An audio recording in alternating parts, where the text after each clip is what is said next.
Meet Taichi, a 38-year-old office worker with a secret gaming passion. Why? Because he's about to dive into the latest virtual reality MMO game. Despite his age, gaming is his escape route to feel young and all-powerful again. He logs in and meets the character creator screen. Now, Taichi is no show-off. In the gaming world, he's not the flashy main character type.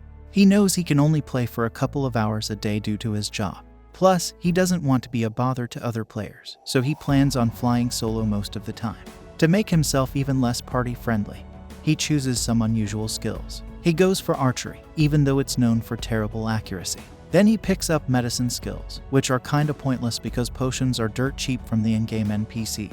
His kick skill is nothing special, and his wind magic isn't great against fire and earth spells. He also has this sneaky ability that chews up a lot of magical power and becomes useless if he moves too much. But to balance things out, he tosses in a bit of improved physical ability. Taichi's character ends up with skills like long-distance vision, fingertip woodworking, and cooking. Out of these, 6 of them are pretty weak. He names his character as Earth. With all this sorted out, he finally enters the game world. In this game, you can pretty much do whatever you want. It's launch day, and the place is packed. Earth quickly realizes that he's the only one who chose to be an archer. And Earth is all flashy, like a billionaire on a shopping spree. He makes fun of Earth for picking a bow as his main weapon, saying bows are useless. So there's Earth lying on the ground, while Ward and his gang laugh it up and walk away. Earth decides to head to the training hall instead. He's inspired by all the other players working hard to get better at the game. He goes to the shooting range, but his first shot is so bad that it's almost funny. He can see now that bows are even worse than the rumors say. But does he give up? Nope. He keeps shooting, and by the time he hits his 100th shot, his archery skill levels up by 5. He doesn't stop there. Earth practices his weak wind magic and gets it up to par. Then he focuses on improving his kicking skills, which he eventually gets to level 5 too. Earth decided it was time for an adventure in the game world.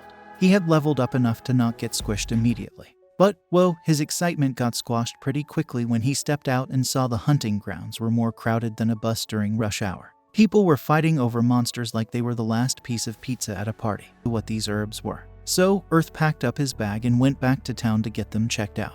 At first, figuring out what they were felt like trying to do calculus in the dark, but eventually, he got the hang of it. He even sorted them out and got his medicine skill up to level 3. Now, here's where things get spicy. He accidentally grabbed a herb called the suffocation herb. The name alone is a dead giveaway, right? If you ate it, you'd stop breathing and join the celestial choir. Earth was like, who thought putting this in the newbie zone was a good idea? So, what's Earth's plan? He goes on a shopping spree. He spends his starting cash on a beginner. It's like making instant ramen but for heroes. But there's a catch. Making lots of potions at once means they aren't as good. It's like those knockoff goods you sometimes find online. With his potions and antidotes ready, Earth is all set for his big hunt the next day. Making all this stuff levels up his medicine, pulls off a double kick like it's straight out of a fighting game, and bam, the rabbit's toast. It drops some loot, and Sway can't help but laugh at the absurdity of it all. He even mimics the rabbit's noise. Laughter is his superpower, apparently. His buddy Millie apologizes for his weirdness, and introduces her friend Sway, who thinks he's cool. They send him a friend request and plan to be a strongest duo, but Earth's not buying it. After this adventure, Earth decides he needs more practice because it took him ages to take down his first target. He tries again, but the rabbits are onto him. So, he remembers he has a sneak skill and uses it to hide until he's ready to shoot. This time, he's a pro. Combining these skills makes him a force to be reckoned with. Earth finally figures out his next move, logging out and getting. Next day, Earth found himself back online for more gaming action. He grabbed a piece of bread, but he quickly realized that the food the NPCs were selling in the game was as disappointing as a birthday without cake. You see, in this game, you could actually taste the food, and Earth had high culinary standards. He was practically a Michelin star food critic trapped in a gamer's body. So, what did he do? He ended up in some alley, bought a seasoning and cooking set, and got to work. First, he tried pan-searing some rabbit horn meat with just salt and pepper, but it turned out as tough as an old shoe. The game system gave it a score of 2 out of 10. Not great, but Earth wasn't giving up. He cooked another piece of meat, added some herbs to make it less gamey, and voila, it was more tender and yummy. The system loved it, giving it a score of 5 out of 10. Still, he wanted to bump up that score, so he parboiled it before searing it in a pan. Now, the smell of his cooking wafted into the busy streets, and players started drooling. Other players, curious about the delicious aroma, gathered around. They had never smelled anything like it in the game world. Earth was like a virtual Gordon Ramsay. Meanwhile, he perfected his dish with a score of 7. Now, here's where it gets funny. The crowd demanded he share his mouth-watering rabbit steak. Earth, inspired by YouTube entrepreneurs, decided to charge them 100 glow per steak. That's 20 times the cost of a boring old bread from the NPCs. Surprisingly, the crowd didn't object. They practically begged him for a taste. As he worked like a mad chef, crafting steak after steak, his customers couldn't wait and heckled him for being too slow. He spent that evening in a virtual hell's kitchen. But all the hard work paid off. He reached level 20 in his cooking skill. The customers even had a sign to mark the end of the line. After escaping the kitchen madness, Earth decided to make himself a new bow since no one was selling one. He used his woodworking skills to craft a basic bow from a single piece of wood. It was better than his starter bow, but still weak against decent monsters. This made it 3 times more powerful. Feeling like a medieval fashionista, he got some armor and upgraded his trip. Well, his stats got better. With his new equipment, he spotted higher-level monsters and used his sneak skill to get closer to a wall. After taking it down, he died. He decided to call it a day since he was running low on arrows. Back at his virtual home, he noticed positive feedback on his vending machine. Little did everyone know that a new game system was about to attack brutally. Players panicked, rushing to the main area, desperately looking for potions and anyone with the medicine skill. They were willing to pay top dollar for potions because the NPCs ran out of stock. Earth was confused because NPCs usually sold potions. He called Zwei for the scoop. Zwei explained that the NPCs couldn't sell potions anymore. Zwei also pointed out that it was bad for Earth because everyone would beg him for potions since he'd been selling them in his vending machine. Frantic players spotted Earth and swarmed him, demanding potions. Zwei rushed to Earth's side upon hearing the commotion.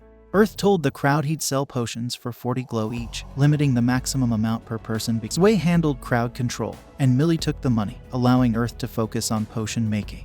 Pressure was on. Hardly anyone had taken the medicine skill because they thought it was trash. Earth didn't want players to be upset since nobody else had potion. He used badge crafting to make a lot more potions, but soon he ran out of medicinal herbs and had to turn away new customers. Earth promised there would be more potions the next day.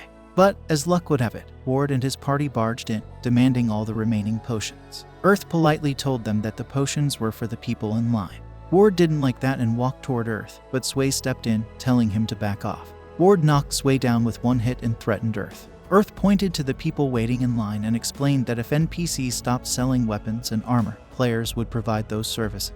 If Ward annoyed everyone, they wouldn't sell to him either. Ward challenged Earth to a duel, and Earth accepted. They were transported to an arena. Ward was overconfident, and Earth planned to use that to his advantage. Earth dodged Ward's attack, knocked off his helmet, and hit him with 2 arrows to the head. Ward went down, and the crowd was stunned by Earth's skills. Earth apologized to his customers for the chaos and promised more potions the next day. He logged out to get some rest, but he received a party invite from Zwei. The story continues as there's a discussion about a significant event where medical supplies ran out of stock in the game world. This incident had the potential to change the game dynamics. Even unplayable characters now needed medical supplies, making medicine-making skills valuable. Players started crafting and selling medicines to these characters. After registering in the game, Earth joins his friends who are eagerly waiting for him. Among them is Zwei, the guild leader, who thanks Earth for accepting the invitation. The group begins introducing themselves. Nora, a white-haired girl skilled in close combat with a short sword, warns Earth not to use words like flat or smooth around her, as they might trigger her aggressive tendencies because she's flat from top to bottom. Next is Rage, a giant who also serves as the tanker, wielding a massive axe with one hand, showcasing his immense strength. Following him is Kazumi, who wears a green cloak and sports long rooster-like hair, known for his exceptional sword skills. Earth proceeds to introduce himself and talks about his ranged bow weapon. Before he can finish, Nora approaches and tells him they already know about him, mentioning how he caught everyone's attention with his impressive combat skills against a tough opponent. Curious, Earth asks about the team's composition. They explain that there are 4 melee fighters, 1 mage, and 1 support member. Nora mentions that Millie, the girl with blue eyes and blue hair, can use multiple elements at once, making her a versatile mage. Nora herself excels in medical skills and can heal wounded allies. Earth is delighted by their abilities because Nora can fight up close and provide support at the same time. This diverse team composition excites him, as he sees the potential for effective teamwork and synergy among their abilities. Earth then asks the group about their goal for the day, and Rage informs him that they intend to hunt a wild bear, a formidable creature. However, they believe they are strong enough to face and defeat it easily. Zwei places his hand on Earth's shoulder and assures him that they are confident of victory because Earth is with them. They acknowledge his strength and intelligence. Earth expresses his doubts, mentioning that he hasn't fought a wild bear before and has heard that they are fast, intelligent, and challenging to defeat. However, Zwei ignores his concerns and focuses on the fact that Earth will cook something delicious for them once they succeed. With their goals set, the group sets out together. The scene shifts to Earth in the forest, using a detection tool to search for bears more efficiently. They spot several bear groups but decide to lure a single bear away from the rest to avoid drawing unwanted attention. Everyone thanks Earth for his presence because he possesses the unique ability of a scope and long-range vision that the naked eye cannot match. Zwei instructs Millie, the girl with blue eyes and blue hair, to significantly enhance Earth's abilities. At that moment, Earth informs them that he will separate from the group and use his stealth skill. We then see Earth approaching the bear closely and using his bow to shoot a special arrow called the Wounding Hawk shot. He manages to hit the fierce bear, but the attack only infuriates it, and the injury doesn't seem to faze the beast. Earth becomes terrified. Just in time, Rage arrives with a massive cleaver and a powerful steel shield.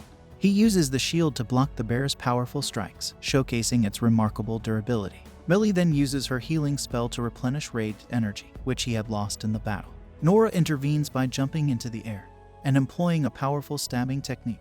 Thrusting her dagger into the bear's tough hide, other members also attack it, but the bear's skin proves too resilient for him to penetrate or cut. Earth is in great fear, but at this moment, Rage with his massive cleaver rushes forward, and his sturdy steel shield withstands the bear's blows. Millie uses her energy-enhancing ability on Rage once more. Nora, undeterred, leaps into the air and employs a powerful force-piercing technique, thrusting her dagger into the bear's hide. However, the bear's skin remains too tough for her short sword to break through.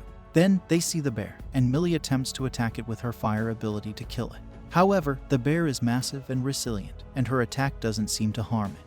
Rage prepares his strength to unleash it on the bear, shielding it against its strikes. Nora also uses her power to assist her friends as they continue their attacks. They realize they've underestimated the bear, and it retaliates fiercely. Their powers begin to weaken, and Earth, observing this, knows he must make a decisive move quickly. Drawing on his 38 years of life experience, he takes a daring risk, aiming for a rare weak point. He knows he has only one chance, and if he fails, he doesn't deserve to be part of the team. Earth releases his arrow, aiming precisely at the bear's weak point. The bear becomes more agitated but seemingly unaffected. Earth is puzzled because he's sure he hit the weak spot, but the bear remains unharmed. Their situation looks dire, and Earth contemplates his last resort, knowing he must play his final card. Earth launches an attack on the bear using a spell he learned at level 15 in magic. He has just 10 seconds to deliver a massive speed boost. Earth rushes in and kicks the bear between its eyes, calling out to Zwei and Millie to prepare for their coordinated strike. In response, Millie unleashes her fire magic, intensifying the flames dangerously around the bear. The bear collapses to the ground, overwhelmed by the fire, and eventually succumbs to the flames. It vanishes from the game. The team is relieved and overjoyed as they manage to kill the bear after a grueling battle. Nora expresses regret to Zwei for underestimating the difficulty of the task. In the end, Earth invites everyone to enjoy a meal he has prepared, and they eagerly look forward to it, having been eagerly awaiting it. The team continues to enjoy their meal, savoring the delicious wolf shish kebab that Earth has prepared. The aroma of lemon juice and the herbs used in the marinade enhance the flavor of the meat, and everyone relishes the feast. It's clear that the group has a shared love for meat, and Earth's efforts in preparing the dish do not go unnoticed. Nora engages Earth in a conversation about cooking recipes, wondering if they are expensive. Earth explains that while recipes themselves aren't expensive, they cannot be simply bought. There's an unspoken rule among craftsmen that prohibits the trade of recipe. One reason for this is that creating a recipe requires significant time and resources. Another reason is that even if two people follow the same recipe, the quality of their products can vary greatly, leading to inconsistency. Recipes are a result of hard work and innovation, and duplicating them doesn't guarantee the same quality. Nora expresses frustration because she won't be able to replicate Earth's shish kebab recipe even if she begged for it. Zwei, however, informs them that from now on, Earth will be part of their team, and they will invite him to cook for them at a lower cost. This surprises Earth, and he's somewhat taken aback by this sudden decision. Nevertheless, the team is thrilled about Earth joining them and excited about the prospect of his cooking. Earth, seeing their enthusiasm, agrees to join and sends friend requests to all of them. Afterward, we see Earth facing and defeating a monster in the forest. He then encounters a massive bee creature and aims his arrow at it, but his shot misses its mark, and the bee remains unharmed. Earth's arrow, however, manages to hit another insect in the vicinity. Earth, after failing to hit the bee-like creature, realizes it's actually a rock ant with the ability to communicate and summons its allies in the ensuing battle. Earth attacks the ant, but it counters his strike, leaving him immobilized. The other ants join in, and Earth feels his body going numb as they surround him. He resigns himself to his defeat and is sent back to the town, reflecting on his defeat. Earth acknowledges his arrogance in underestimating the rock ant, and vows to improve himself for the next encounter. Soon after, Earth receives an important message. The Life Free Network announces a major update called Fairy Sphere for its players. This update promises new skills, arts, crafting tools, and supportive fairy, along with a level increase and no more severe penalties for death. Earth is relieved about the removal of death penalty, and he has worked hard to avoid them. He has also learned blacksmithing. Earth decides to create an arrowhead capable of penetrating the tough exoskeleton of the rock ant. He designs a pyramid-shaped iron arrowhead with thorns at the back and attaches it to a wooden shaft, creating a powerful iron-tipped arrow with an attack power of 7. He also creates iron boots with short, thick spikes at the bottom for kicking purposes, as he's encountered creatures vulnerable to kicks like the rock ant. To address these issues, Earth adds 7 short, thick spikes to the bottom of his boots, similar to a boot knife. When he shows these creations to Blacks, the blacksmith, Blacks is astonished. He's never seen someone craft a tool specifically for kicking before. Earth proudly presents the completed product, and Blacks is even more amazed by Earth's ingenuity. The next day, Mayan questions Earth about his frightening-looking boots, surprised by the transformation. Earth explains that it's more than just a cosmetic change. Mayan remarks on his increased violence, considering him just a cook. But Earth explains that he had no other choice and thanks her for the bowstrings. Earth has now reached level 30 in archery and believes he has 3 options for bows: the short bow, the long bow, or the hunting bow. He decides to craft a hunting bow because it offers the same range and power as a long bow but with added skills and a more powerful punch. He starts by selecting the wooden frame and shaping the iron components. During this process, Black approaches him, surprised by Earth's creation. Earth explains that it's enjoyable to make things that don't exist in the real world. Black appreciates Earth's creativity, highlighting that the best part of being a craftsman is bringing unique ideas to life. Earth completes the bow, naming it the Compound Hunting Bow X. It's different from any bow he's seen before and requires greater strength to draw, but it offers a tremendous feeling when released. He then holds his old bow and thanks it for its service, bidding farewell as he's now eager to try out his new creation. The next morning, Earth heads into the forest and encounters a solitary rock ant, unaccompanied by comrades. Earth prepares his arrow, loads it onto the new bow, and releases it with a whirlwind shot. He lands a powerful blow that incapacitates the ant, leaving it immobilized. Earth continues to eliminate more ants effortlessly with his new bow, including extracting the sacs from their exoskeleton. He considers using these sacs to create a lightweight shield and considers asking the armor merchant, Mime, to help him with that. Soon, a notification is broadcasted to all players, announcing the imminent start of the Fairy Ball event. A large crystal appears in the sky, indicating the event's commencement. Earth is overjoyed and mentions his hopes of forming a contract with the Wind Fairies. He is curious about the rewards and begins performing the fairy contract ritual. During the ritual, the crystal starts shaking vigorously, and a part of it suddenly shatters, leaving Earth stunned and immobilized. His friend, Zwei, approaches him and informs him that he successfully formed a contract with the Wind Fairies. Earth is surprised and asks about the others. To his amazement, he discovers that everyone else has also easily formed contracts with the fairies. Earth is overwhelmed by despair and disappointment, but Millie comforts him, reminding him that it's still early, as the announcement mentioned a 2-part event.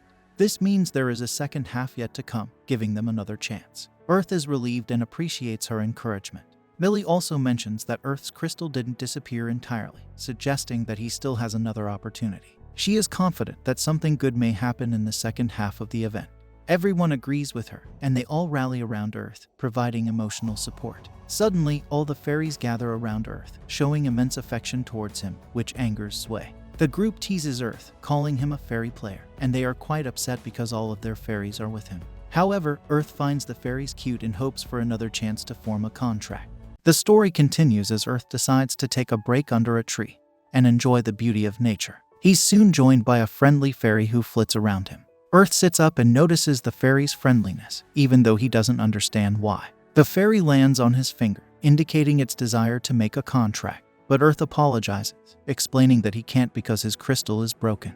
He summons the crystal to show the fairy, who happily plays around it. Earth is content as long as the fairy is having fun. During this moment, Earth decides to check his stats, and he's thrilled to see that they've all increased. This means he can learn more specialized skills, which excites him because it allows him to fight in new ways. With newfound confidence, Earth decides to explore his first dungeon, and as he walks through a dark cave, he reminisces about his younger days exploring such places. His skills alert him to a hidden danger, and he skillfully dodges it, continuing with a smile.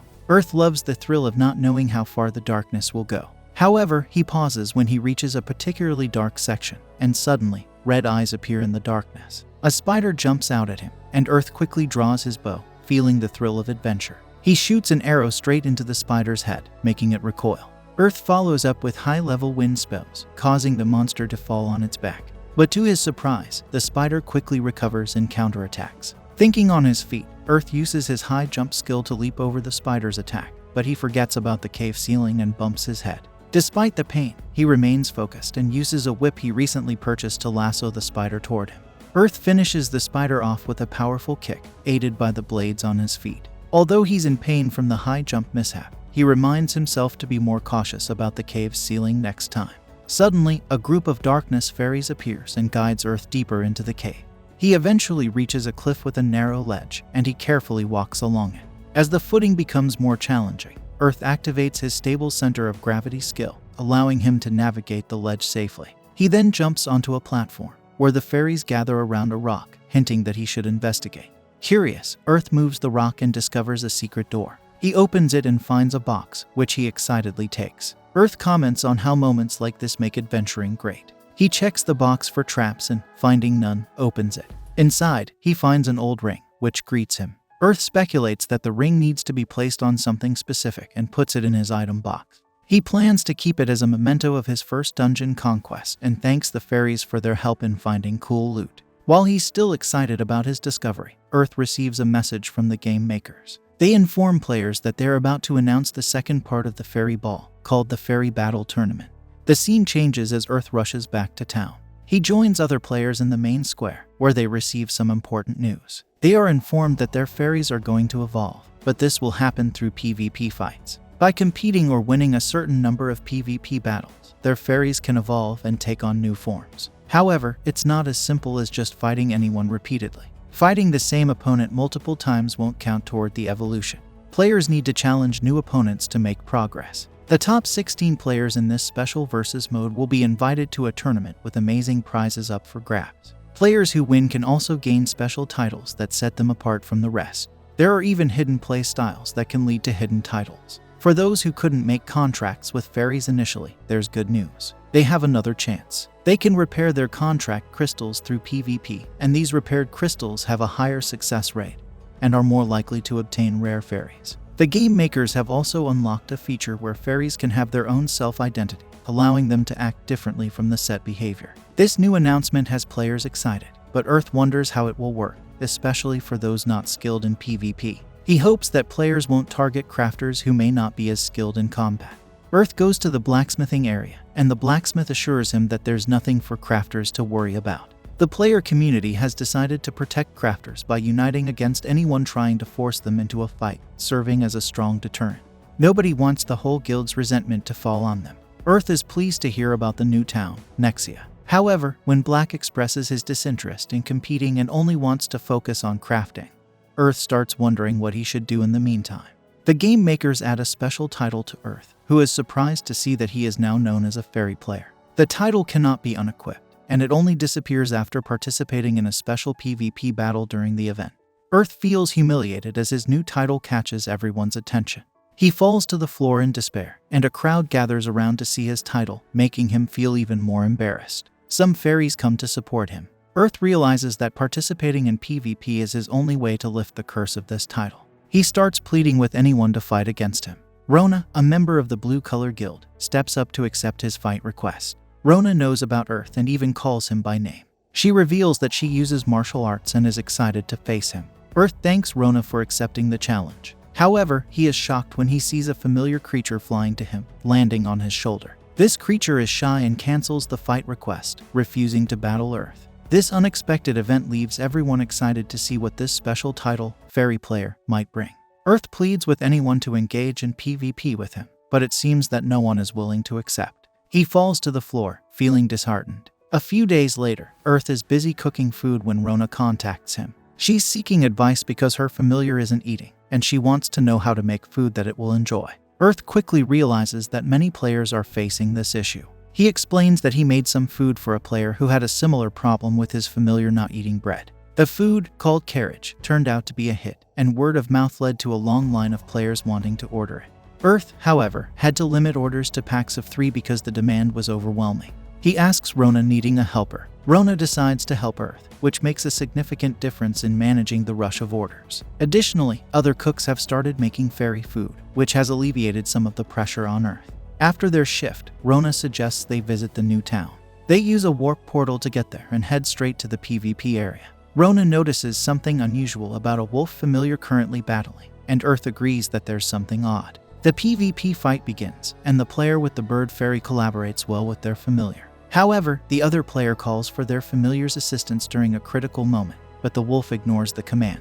This decision leads to their defeat in the battle. Rona is curious about what just happened because she didn't think that a fairy could ignore its owner's commands. Earth then explains that the guy they observed is a slave fairy user. This term is used to describe players who mistreat their fairies, either by hitting them or not treating them kindly. This harsh treatment can lead to the fairies not following their owner's commands anymore. In the battle, the loser gets frustrated and is about to hit his fairy, and Earth anticipates that something bad is going to happen. Earth recalls a video he once watched of a similar situation where a slave fairy user had to fight their contracted fairy as a penalty. The contracted fairy received a power-up and easily defeated the player. The loser's contract crystal was taken away for losing the battle, and all his fairy-related data was reset. The loser seems to pause because he also knows about this system and what's coming. Rona expresses surprise, mentioning that she didn't know such a system existed in the game. Earth explains that it's a similar system used in older online games. He speculates that the game developers wanted to pay tribute to these types of mechanics. Earth decides to log out of the game to get some rest. The next day, after a long day of selling food in the game, Earth is visited by the loser. The guy wants to talk to Earth about his special title. He expresses his desire to make amends with his fairy because he watched a video of someone's fairy attacking them. He doesn't want to meet the same fate. While playing with the familiar, he wants to understand why its owner was so mean to it in the first place. The loser explains that he didn't know how to care for his fairy, so he looked online and saw people treating their fairies like circus animals. He admits that he followed their example, and when his fairy developed a personality and stopped listening to him, he resorted to hitting it to make it obey. However, he's now realized that he was doing something wrong and wants to learn a better way. He even offers to pay for the information and guidance. Earth refuses the offer and advises the man not to make a habit of seeking easy solutions to his problem. He tells the guy that he should treat his fairy like a friend, spend time together, fight battles, take breaks, say goodbye when logging out, or even share a meal. The loser is moved by this advice and asks Earth to make him a portion of carriage, but Earth gets annoyed because he didn't know he had gained the nickname Famous Fairy Player Chef. Nevertheless, he prepares a portion for the guy, who feeds it to his fairy, dispelling the negativity around it. The loser thanks Earth with tears in his eyes, and they set off on a new path, ready to live their lives differently. Earth's moment is interrupted by an old man named Silver, who admires what he just witnessed. Silver introduces himself and requests a private conversation, away from the crowds. The story continues with Earth, feeling very happy because he has a contract with another player named Silver. Silver is known for having some of the best equipment in the game and is considered one of the best players. Earth is sitting and talking to himself when Silver joins him. Silver asks Earth about someone named Glad, but Earth admits he hasn't heard of this person before. Silver then explains that there's a rumor going around that Glad is targeting players with the title of Fairy Player, and he might come after Earth soon. Curious, Earth asks about Glad's background and what he does. Silver reveals that Glad used to be a part of their group but had some behavioral issues. Despite being highly skilled and intelligent, Glad became arrogant and condescending towards others. As the leader, Silver had no choice but to kick him out of the group. This revelation makes Earth realize that there might be a significant problem. The old man goes on to explain that when a special event in the game called the Fairy Event started, Glad failed to make a contract with a fairy, just like Earth. This failure upset Glad, and he started causing trouble with other party members. He became so upset that Silver had to expel him from the group. Then, the old man summons a powerful character called a Light Valkyrie who is beautiful and sharp. He continues to reveal that Glad has obtained a new contract crystal and declared his affiliation with the Darkness Fox Fairy. Now, he roams around challenging people to PvP duels to prove himself in any way possible. The old man warns Earth to stay away from Glad to avoid getting into trouble, and Earth thanks him for the advice. The old man apologizes for the lengthy explanation and leaves. Earth, in the meantime, reflects on the importance of being cautious and not believing only one side of the story. He now understands that there's more to the situation than he initially thought, and that he needs to be careful in the game. The story continues with Earth, who is playing a video game. He knows it's not allowed to challenge someone to a PvP fight while they're fighting monsters. So, even though Glad might be after him, Earth decides to go hunting because that way, he'll be safe from PvP battles. Earth takes a shot with his bow and arrow, hitting a bear in the head. The bear gets really mad. Earth uses a new skill called Mirror Arrow to shoot multiple arrows at the bear's face, immobilizing it. Then, he finishes the bear off with his sharp bringer of death boots. Earth mentions that he's learned a new bow technique, which he finds helpful, but fighting a wild bear on his own is still tough. However, he's fine with it because that's how he likes to play the game. Afterward, Earth uses some skill points to improve his kicks and earns his first kick art. He also finds some ore and hopes to discover steel and light metal for crafting. To his surprise, he uncovers explosive ore, which has a dangerous area of effect. He manages to collect it safely, but everyone agrees it's overpowered and wishes it would be nerfed. That night, Earth asks a friend named Black if he can use his smith shop. Black wonders if Earth is going to make something unusual again, but he leaves to take care of his own business. Earth starts crafting a new arrowhead and metal whip. The arrowhead is designed to dig into flesh, inspired by an item called the Twisted Blade Dagger. It's a challenging technique, but Earth works on it the whole night. He succeeds in adding a status debuff to an arrow, a significant achievement. Then, he starts working on the whip, and Black is amazed when he sees the final product, an expertly crafted metal whip. Earth's arms are tired, but it was worth the effort. Earth takes the explosive ore to a woman who lets him work on it in her basement. It's a bit sketchy, but Earth is fine with it because he won't bother anyone if things go wrong. Handling the ore is risky due to its potential to explode, but Earth doesn't want to waste it. He decides to experiment with it using his medical skills. After a series of experiments with chemicals and herbs, he figures out a formula. The first mixture fails, causing massive damage, but the second one is incredibly powerful, taking 80% of his HP. He names it Hell Mine Oil because it's so potent. Earth tests his last concoction and determines it has the perfect ratio. As Earth continues his adventure, he combines his new weapons, skills, and items to easily defeat a group of bear-like creatures called bee-bears. He acknowledges that the exploding oil makes things easier, but also understands that he won't be able to improve his skills if he relies on it too much. Earth levels up in both his hunting bow and wind magic, unlocking the Aeolian Dust hunting bow, a skill that allows him to add magical properties to a weapon. Earth decides to give it a try and tests his Gatling arrow skill, which allows him to fire in bursts.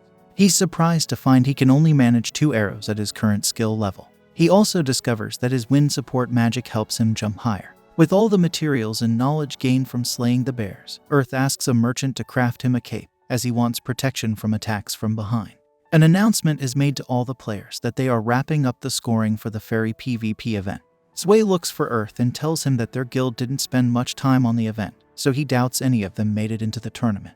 Earth understands because there are only 16 spots available. Just then, it's revealed who will be invited to the tournament, and both Silver and Glad are on the list. It's clear that these two have much higher win rates and battle numbers than everyone else. Earth is worried about what's going on between them, but he can't resist watching them fight. Soon, the tournament starts, and it seems like all the players might be there to watch. Earth uses his long-distance vision to check on other people. He discovers that there are actually other players who also have the title of Fairy Player. This makes him feel better because they must be going through the same situation.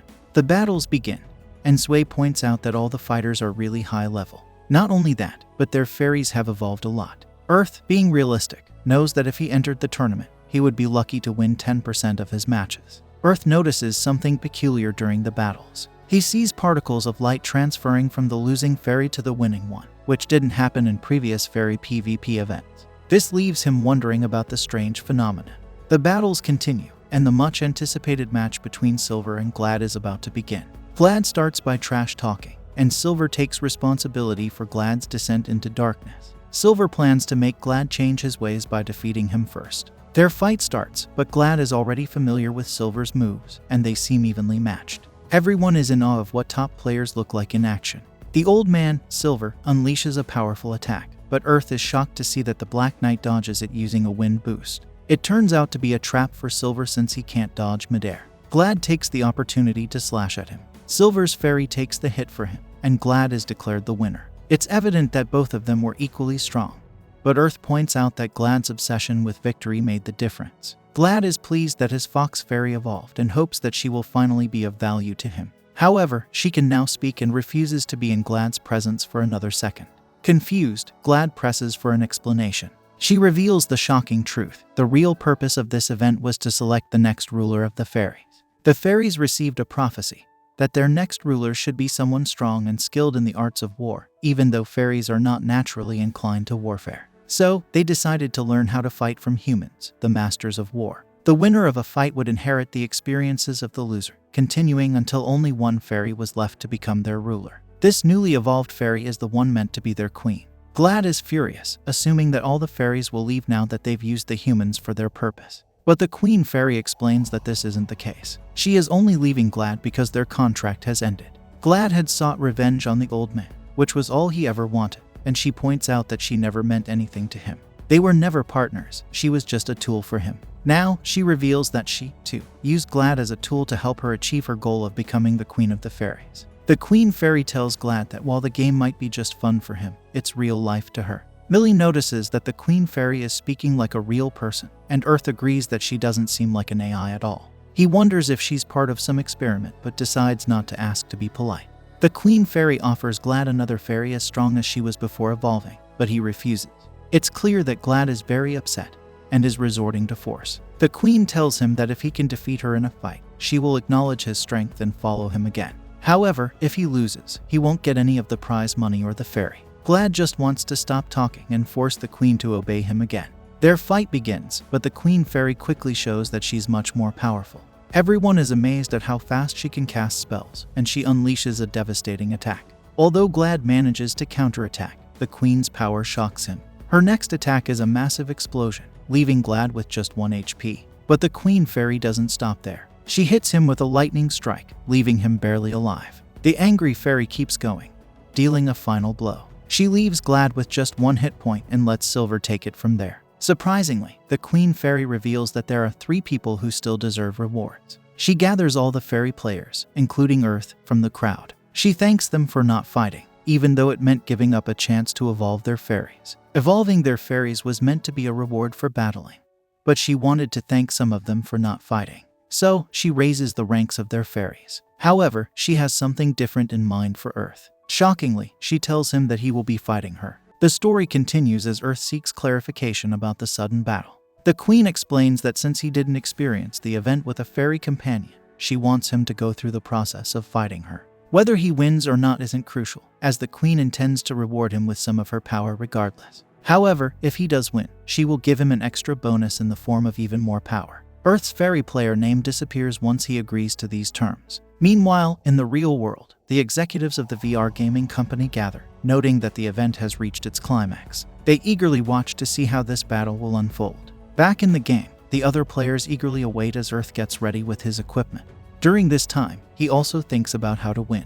Earth knows that the Fairy Queen's magic is powerful and versatile. He's particularly wary of her high explosion spell, which she used to defeat Glad. Earth's only advantage is that he has seen her fight once before. He also doubts she has experience fighting an archer while participating in the tournament. Earth can't believe that the combination of seemingly weak skills he chose has turned out to be so helpful as an archer. He's aware that if the battle drags on, the Queen will adapt to his fighting style, which would negate his advantage. Earth realizes that he can't win by fighting fairly, so his only option is to fight cunningly. He readies his bow and various types of potions, confirming his readiness to the Queen. The system summons the fighting arena and signals the start of the battle. Earth uses his power slide to get to the side of the Queen and fires an arrow at 70% of his strength to test her. The fairy tries to counter with a wind cutter spell, but the arrow cancels it. Earth is pleased because this suggests that at full strength, his arrow might overpower her. Without wasting any time, the Queen follows up with a fire attack, but Earth manages to dodge it.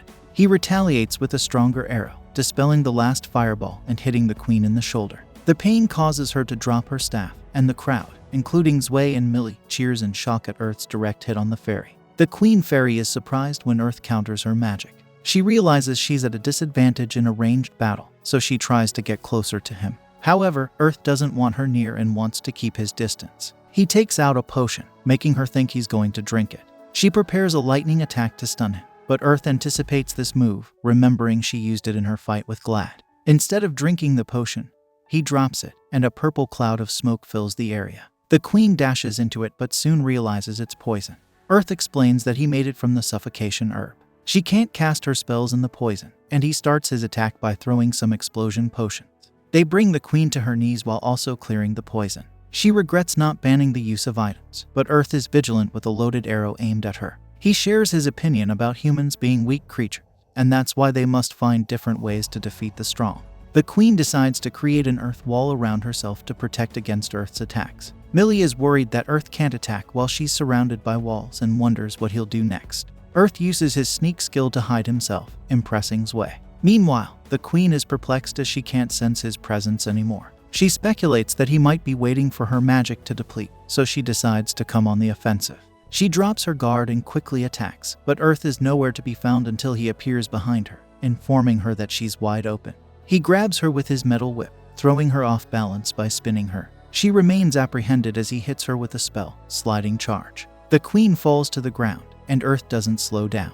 He performs a perfect Gatling arrow, earning a 6-hit combo and stunning her. Then, he uses his mirror arrow spell, adding 3 more arrows. He unleashes 2 more with his twin-fanged arrow attack.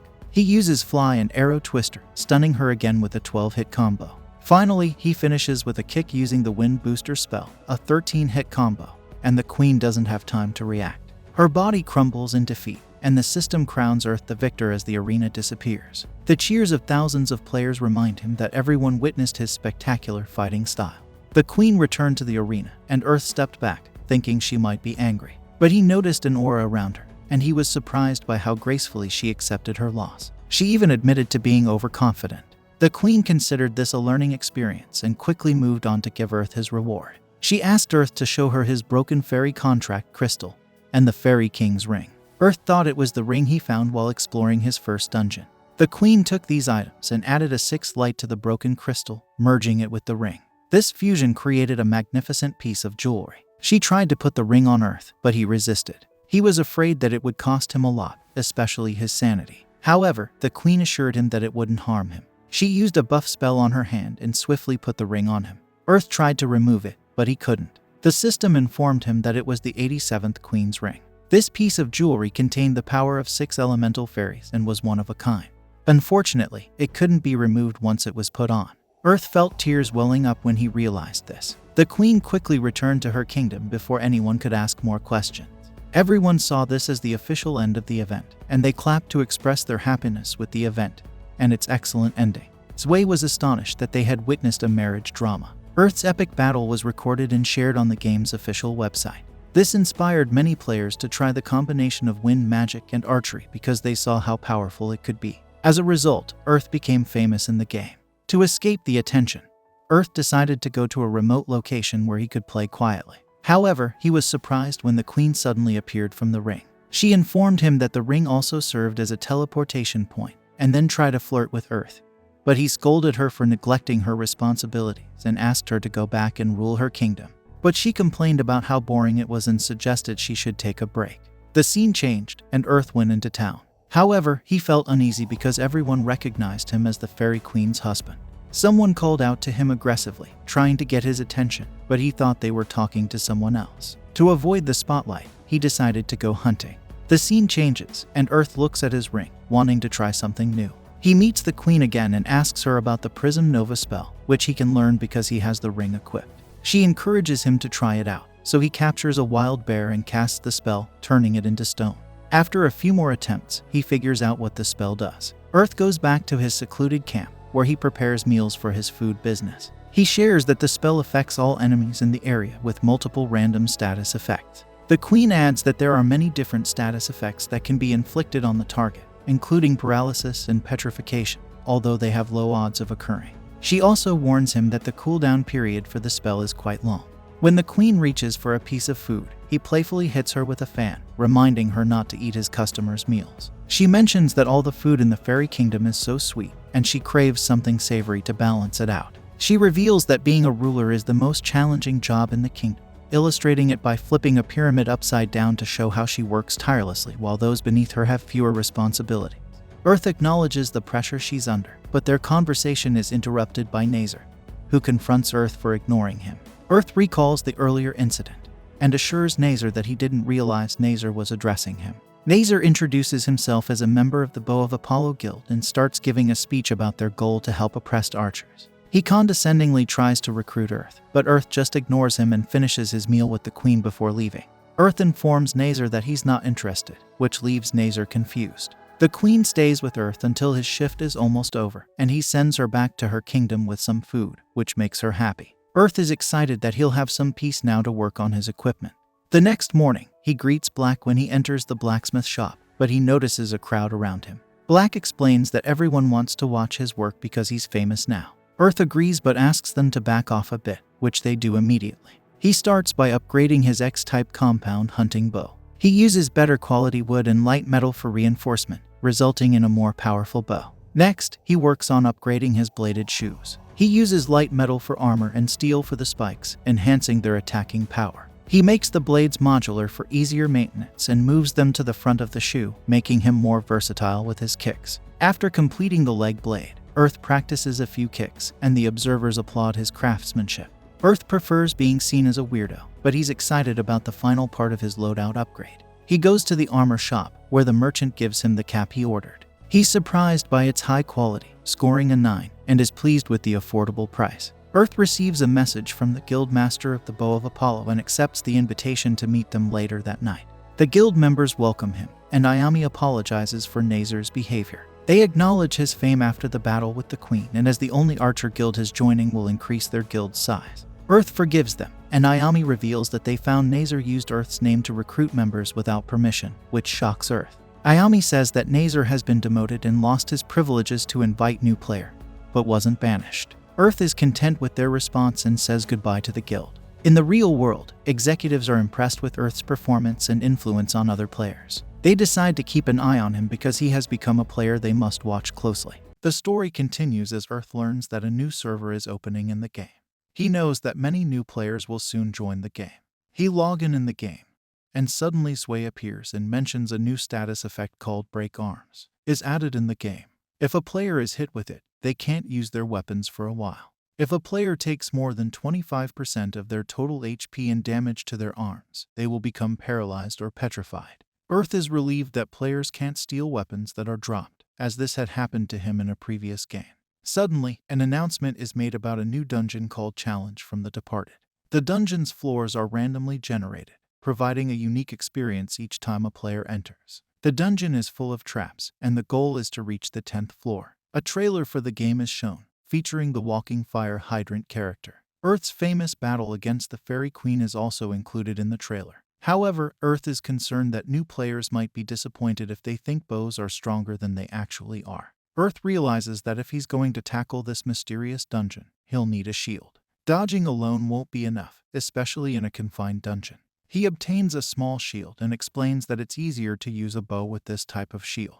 Earth decides to use the materials he has collected to create new equipment, including a compound bow. He has brought build plans from the real world, and the bow's attack is impressive, even though the bow's score is low. Unfortunately, the arrows are too expensive, so Earth has made it mainly for experimentation and learning about bow mechanics. He plans to make something even better, but it doesn't exist in the real world, so he'll have to create the plans himself. Earth spends the night working on his project and reveals a unique shield. This isn't an ordinary shield, it has a hidden compact bow. It's small but highly lethal and accurate, thanks to a scope sight he added. Releasing the grip turns it back into a regular shield. Earth's efforts in creating his first bow, training with a small shield, and learning to make plans were all in preparation for this weapon. It's specifically designed for him and is very powerful. Even if he gets hit with the arm breaker status effect, he can still attack at long range. After updating his game, Earth returns to find many new players. He goes to the new dungeon and sees players trying to sell potions and items to those entering. Suddenly, a group of characters resembling the Power Rangers shows up. However, Earth advises them not to use the Power Rangers name to avoid copyright issues, so they call themselves the Gang of Six Rangers. These players have designed their characters like the Power Rangers and explain that the Black Ranger is unavailable today. They ask Earth to join them, realizing he might not progress far in the dungeon alone. Earth agrees to join them, and they all enter the dungeon.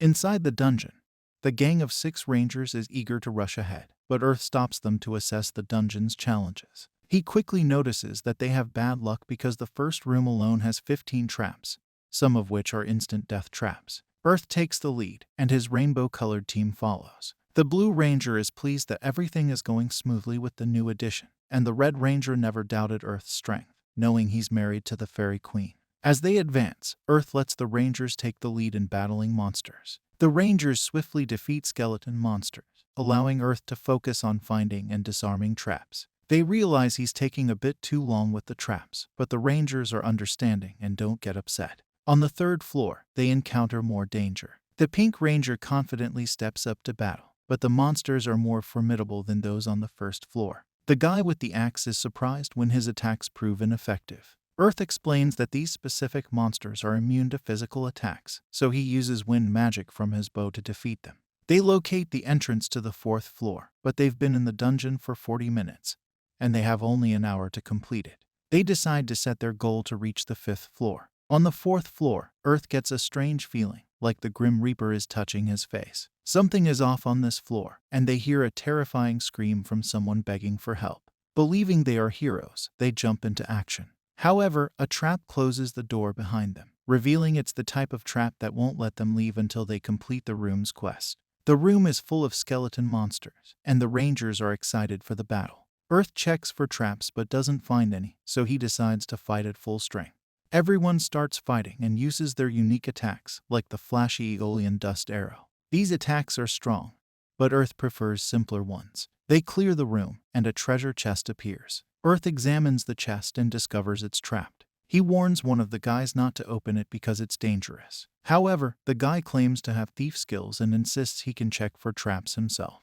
Earth suggests waiting until they leave the room, but the Green Power Ranger worries they might miss the reward. The other Rangers trust Earth's judgment and decide to leave the room. As they exit, the door closes behind them. Earth explains that the second trap in the room punishes players for their greed. The guys inside the room scream in agony as they lose their lives. Earth's group runs out of time in the dungeon and is sent back outside. The Red Ranger is really impressed with Earth's skills, even though it's considered impolite to ask about other players' level.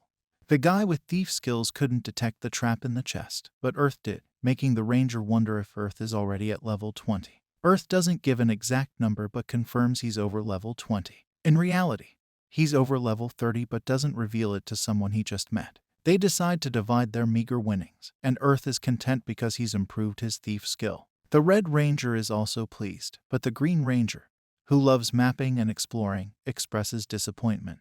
He mapped out the entire 1st floor, but his teammates can't understand his maps. They tease him about having a poor sense of direction, and they remind him that the dungeon's floors are randomly generated. Earth adds them as friends, and they bid farewell. Later, Earth focuses on self-improvement to reach the 10th floor of the dungeon.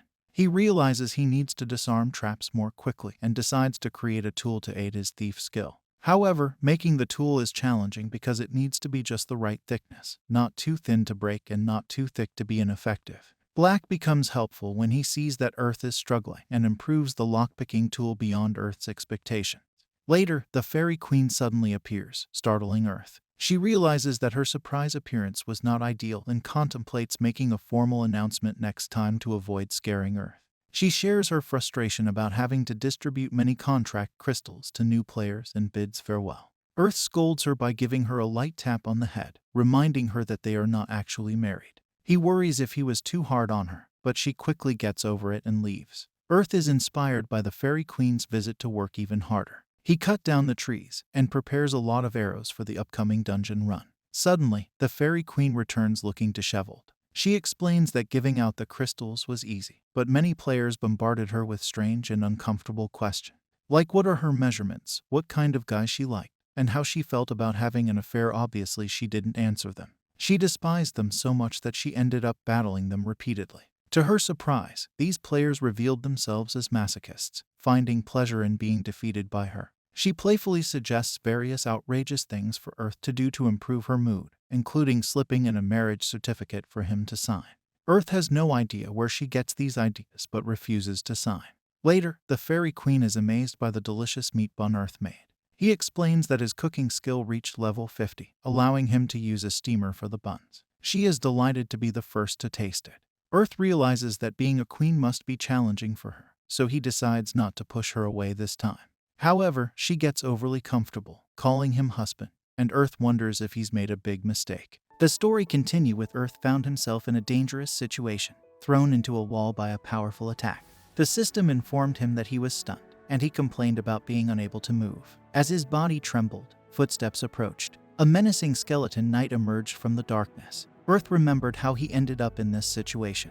Several days ago, Earth decided to venture into a dungeon alone, equipped with a set of tools he crafted. His goal was to enhance his lockpicking and trap disarming skills. Despite initial failures where traps exploded in his face, and some attempts even led to his demise, he persisted. After much practice, his thief skill reached level 50. Now, faced with the choice to evolve it, he had two paths: the superior thief or the benevolent thief. The superior thief was a more powerful version of his current ability, while the benevolent thief allowed him to steal from monsters and gain bonuses for sneak attacks. It was a unique skill set that normal thieves couldn't achieve, and it complemented Earth's playstyle. Despite requiring more experience points to evolve, Earth chose to specialize as a benevolent thief.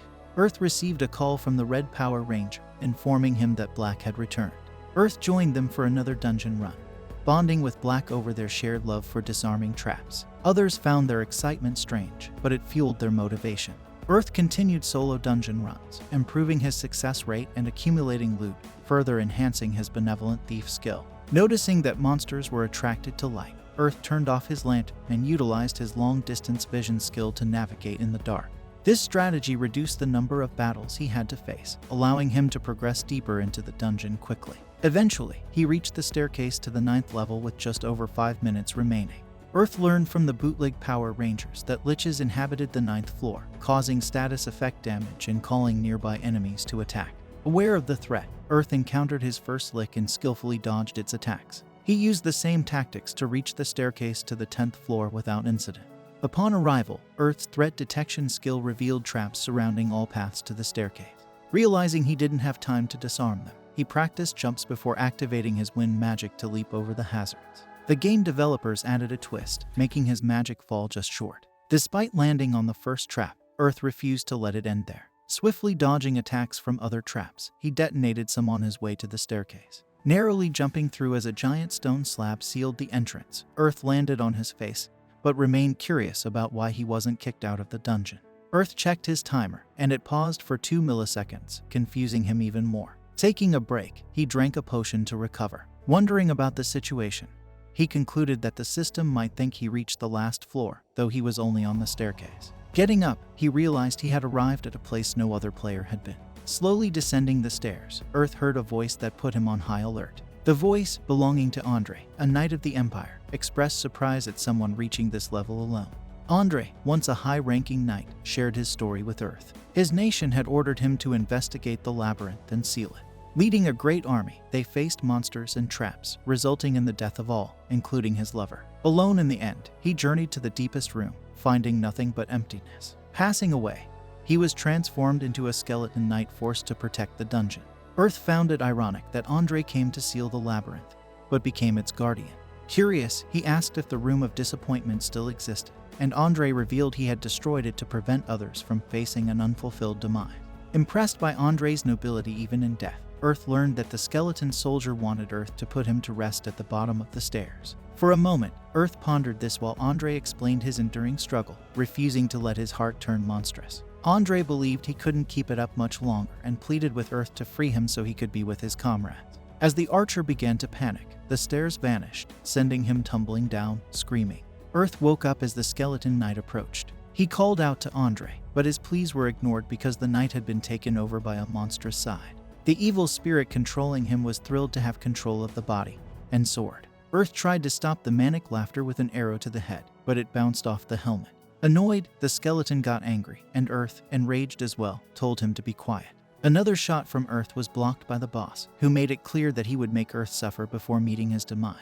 The boss closed the distance instantly and attacked. Earth managed to block, but he was confused about how the boss covered that distance so quickly. The boss struck again, but Earth blocked with his shield, silently acknowledging that his opponent was fast and powerful. The evil spirit was pleased to see that Earth was forced into a defensive position. Assuming Earth wanted to focus on defense, the boss tried to slice him, but Earth slipped away and burned him with explosion oil.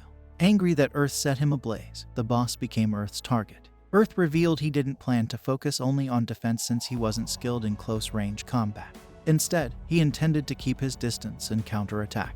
To challenge this strategy, the boss unleashed a projectile slash that Earth dodged but lost his bow in the process.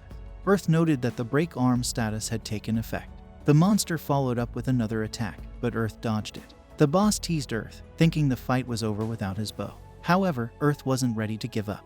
He activated his bow shield and launched an arrow that the boss dodged. The skeleton found this development amusing.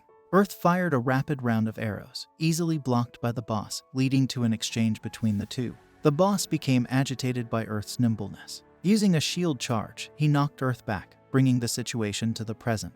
The boss was surprised that he had to use a special technique.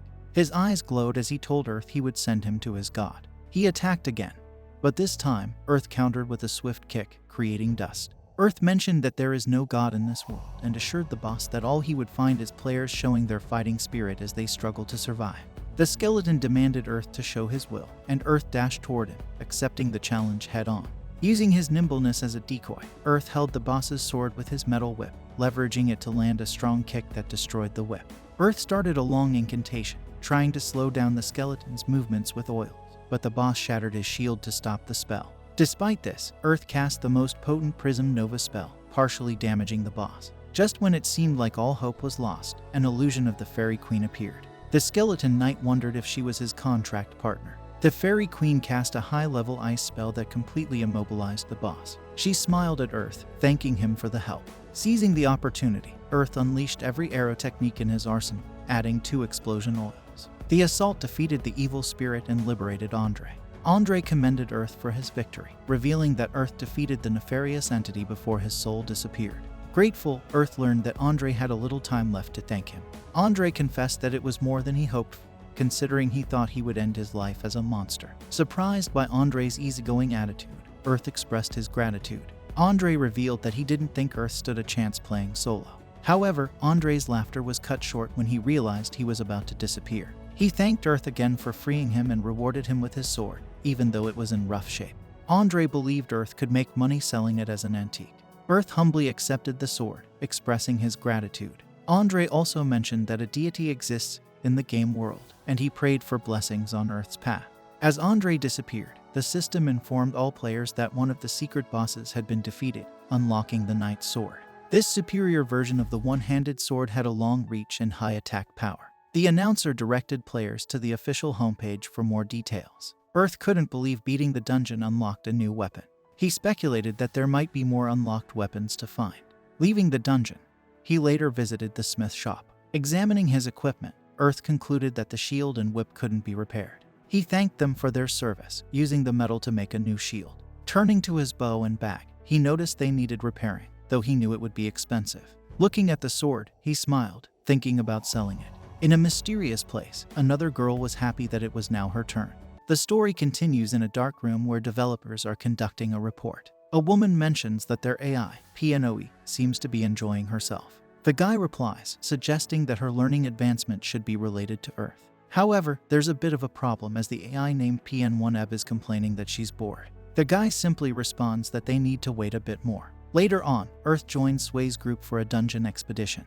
Earth expresses his gratitude for the invitation, and Sway explains that they invited him because Nora and Kazamine won't be able to play today. They wanted a thief player who could also deal damage, and that's why they invited him. Earth is puzzled because they will only have Millie as a healer. Sway then explains that they will be fine because they've invited another healer. Earth is surprised and asks if that person hasn't appeared yet. Sway apologizes, mentioning that she's a bit late. Earth replies that it's okay, and he can wait. However, the members quickly mention that the new player is quite rude sometimes. Earth understands that he must literally ignore her. Sway apologizes because he recruited a random player without caring about her character. Suddenly, Eliza, the new member, appears and mentions that they all came to greet her. Sway starts his rant, telling her to apologize because she arrived late. Sway then attempts to introduce her to Earth, explaining that she's a skilled magician, so he doesn't have to worry. Earth realizes that Sui must have a challenging time, even having to introduce her. However, she refuses to apologize and starts mocking Earth for being a weak archer. Earth grins, saying she will be checking his skills inside the dungeon. Inside the dungeon, Earth takes charge of opening the doors by skillfully picking the locks. Rona acknowledges that inviting Earth was the right decision due to the abundance of traps. Earth mentions that traps are common, but some can be lethal, urging everyone to be cautious. However, Eliza continues to complain. The group manages to reach the 5th floor, and Sui decides to take a break, much to Eliza's annoyance. She wants to rush to the 6th floor without delay, expressing impatience with the 30 minutes they've spent inside. The group explains the presence of dangerous monsters on the next floor, advocating for a safe approach. Eliza doubts the danger, but Earth reveals the existence of lesser liches, immune to physical attacks and capable of applying debilitating status effects, often referred to as trauma generators. Miley reassures the group that she can dispel freeze and paralysis, while Eliza can handle the petrifying effect. Rona explains the magic attributes of her attacks, instilling confidence. Sui asserts their ability to handle a lesser lich, and Earth receives a notification about 12 approaching monsters, 4 of which are lesser liches. Sui asks if Earth can detect traps in the room, but he responds that there aren't any. Sui rallies the group to prepare for a fight, and Miley buffs everyone except Eliza, who remains skeptical. Sui encourages Eliza to brace herself, and she reluctantly follows orders, preparing her spell. As Earth readies for an attack, 4 lesser liches appear from the walls. He initiates the assault with a Link steps forward, taunting the monsters, allowing Rona to deliver a powerful punch. Sui takes advantage and finishes it with his magic sword. However, the tank suffers from status effects, and the liches ignore him, targeting the backline. Eliza panics, and Rona shields her, while everyone else fights their best. Earth advises them to take cover, throwing enhanced potions to create a major explosion. He urges Eliza to wake up and heal the tank, allowing the group to counterattack. After the battle, Eliza continues to complain, asserting that Earth should have used his enhanced oils immediately. Earth explains that he doesn't have many to randomly waste. Sui becomes angry, telling Eliza to stop complaining about Earth, leading to an argument. Millie intervenes, asking them to stop. Finally, Eliza decides to take accountability and apologizes to Earth. As the timer runs out, they teleport outside. Despite their capable party, the group faced considerable challenges. Sui's group decides to call it a day and leaves, and Earth also decides to depart. However, someone is watching him from a distance. Later, Earth notices 2 new weapons he acquired from the dungeon game, the Japanese bow and a katana. Suddenly, a girl approaches him and asks if he's Earth. He observes her dragon horns and pointy ears, prompting him to inquire about her identity. She reveals herself as the Fairy Queen's younger sister. Though confused, Earth questions why she is visiting him. She mentions several reasons, with the main one being her desire to taste his cooking. Perplexed, Earth turns down her request, stating he needs to go to the smithy. However, she insists on following him, explaining that she doesn't often get the chance to go outside. Earth eventually falls for it and decides to show her around the city. They explore several stores, and she finds the merchandise amusing. Earth also seizes the opportunity to inquire about repairing his cloak. However, Mona informs him that it's badly damaged and suggests buying a new one instead of repairing it. Realizing his mistake, Earth asks if she can craft him new armor. He inquires about what she can do with pelt and fur from a wild bear. The crafter girl expresses her love for working with such material and asks if he has some metal. Earth provides her with some silver, and she plans to make him a full set of the wild bear leather set with silver reinforcement, providing an additional 70 defense points. They agree on the price and seal the deal. However, the dragon girl expresses a desire for some food. Earth obliges by cooking her some steak, which she thoroughly enjoys. In the end, she proves to be like her sister, with a hearty appetite. Earth then asks if she's also a fairy, but she cryptically says she cannot talk about it and refuses to disclose her name. Earth decides to call her Ryu, explaining that it's a Japanese name for dragon horns. She seems pleased and declares that he's the only one who can call her that. She also reveals her plan to visit him from time to time, making Earth realize that she's just like her sister. Suddenly, music resonates through the city, signaling a game announcement. In essence, they reveal a hidden aspect of the game's design related to skill evolution through leveling, leading to the acquisition of arts. However, the announcement outlines specific conditions for learning the most powerful arts. Players must specialize in a single playstyle. For instance, those aiming for the most potent physical fairy. Perplexed, Earth questions if fairies harbor hatred towards him.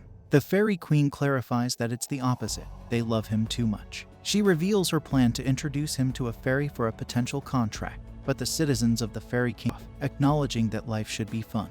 The Fairy Queen asks if he's upset, mentioning that battling without a fairy companion will be tougher. However, Earth, being a Jezzer, nonchalantly responds that it's part of the journey. The Fairy Queen laughs, calling him a weirdo, but she decides to compensate him with other forms of strength. She asks for his hand and grants him 2 powers, recreations of powerful skills crafted by the fairy ruler. The first is 7 falling stars, enhancing damage if he lands 7 bow shots on a target within 30 seconds. The second is the sacrifice bow, a powerful arrow that costs 90% of max health and 100% of max mana, destroying the current equipped bow. She advises caution and assures him that his stats will return to normal with proper rest. The major challenge for Earth is sacrificing his weapon, and the Fairy Queen emphasizes the need to keep it a secret. She urges him to check the upcoming game announcement, revealing that the Fairy Kingdom will open up in the next update. Inviting him to visit, she accepts his agreement and, before leaving, Earth shares some food he prepared. Little does he know that this gesture sparks plans in the fairies' minds to visit him in the future. The story continues. Earth is busy cooking when Sway asks him about a big campaign.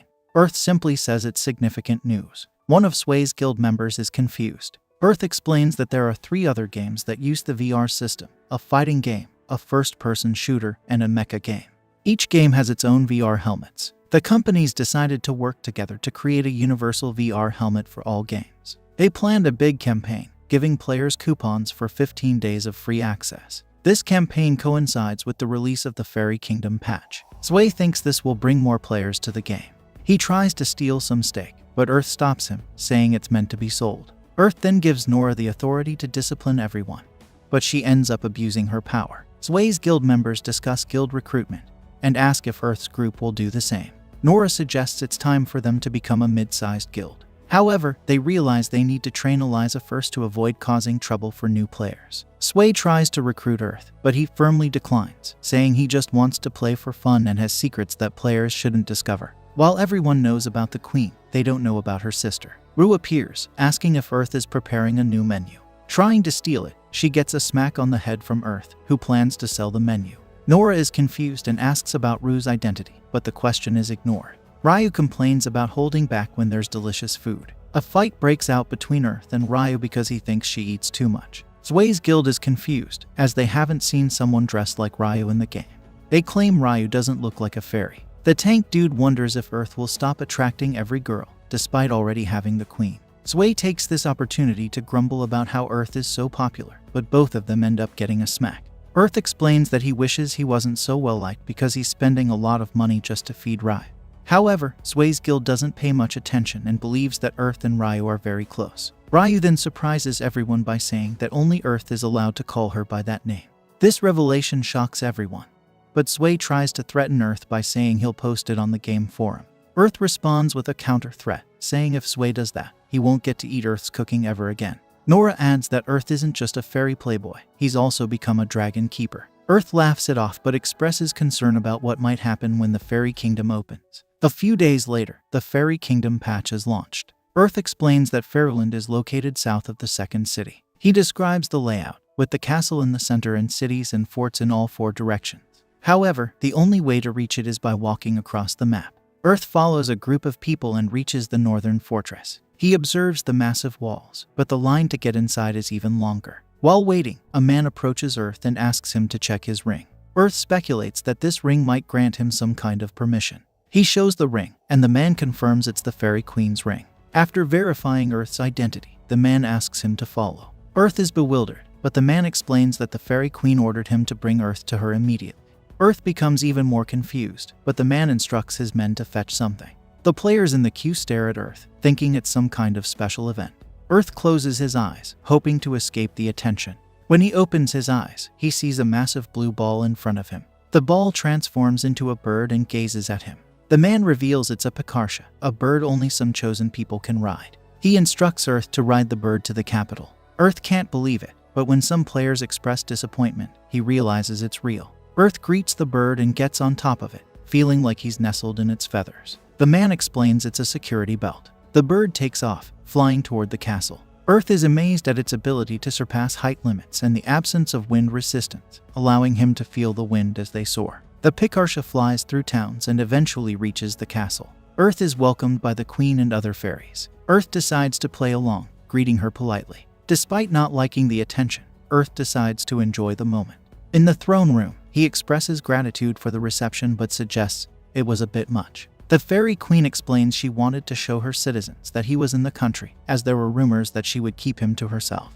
Although Earth knows it's not a rumor, she approaches him, making him uncomfortable. She seems to sense his thoughts and threatens him. However, she quickly turns sweet and asks if she should keep him right then. The ministers intervene, urging her to stop and be serious. The fairy queen then suggests to Earth that he should live his normal life in her country for a while. Trying to reassure him, she mentions they won't control him or keep him under protection. Earth stands up, declaring that he'll resume his usual routine starting the next day. Planning to return to the fort town and find an inn to log out, the queen questions his destination. Earth replies that he's headed to the inn for some sleep. Surprisingly, the fairy queen then asks if he'd like to sleep in her room. Brith lets out an awkward laugh, and true to his nature, he dashes for his life. Jumping out of the window irritates the queen. But Earth, in his escape, thinks he probably looks like a thief. Still, it's okay because he possesses the thief skill. He rides the Picarsha to the southern forest town, deciding to make it his base due to its low player population. This choice is solely based on the town having the fewest players. Swiftly completing a quest to eliminate 8 high rabbits, Earth returns to a bar, surprising everyone. Typically, it takes a few days to accomplish such a monster hunt. A girl at the bar inquires if he encountered any thief birds, and Earth confirms, stating that he killed several high rabbits but had them stolen by thief girls. Seizing the opportunity, Earth asks if there's a place to cook, and the girl offers her kitchen. Earth agrees to pay a usage fee, surprising her as such requests are rare. Entering the kitchen, he explains the bar's setup, with the first floor for requests, and the second as an inn. He decides to stay there because it's the best spot in town. After quickly preparing a meal, Earth tastes his meat and finds it delicious with no odd smells. He decides to make thief bird grilled skewers, which increase speed, and a rabbit hamburger steak that only fills the virtual stomach. However, locals are envious since it's different from their usual fare. Earth agrees to make it for them if they pay, attracting more people. The bar fills up with patrons who love his cooking. Earth is amazed that he's cooking like this in Fair Island. In the following days, he completes requests, cooks for everyone, and spends time drinking with the locals.